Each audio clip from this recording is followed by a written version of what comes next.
Bukod sa nagagandahang beach at surfing spot, may isa pang pasyalan na pwedeng ma-enjoy sa Surigao del Norte.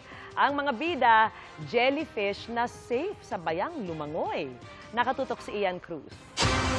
Karaniwang iniiwasan ng dikya o jellyfish kapag lumalangoy sa dagat.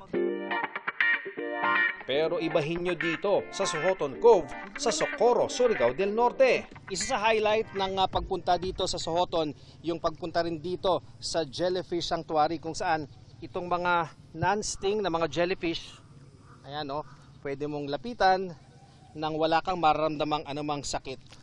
Ang tubig, maligamgam sa ibabaw pero malamig sa bandang ilalim. I think the jellyfish was something that was really surprising to me, and the islands, they're absolutely beautiful. It's nothing like I've ever seen before. Very nice, very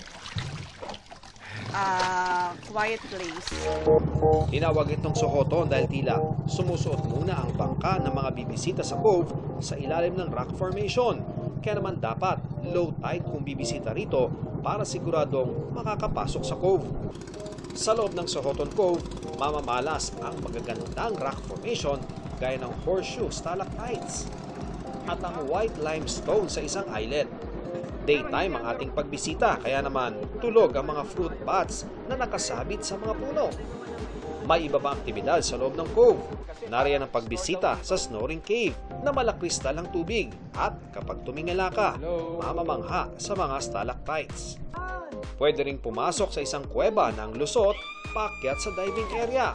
Mula sa Socorro, Surigao del Norte, para sa GMA Integrated News, Ian Cruz, nakatutok, 24 oras.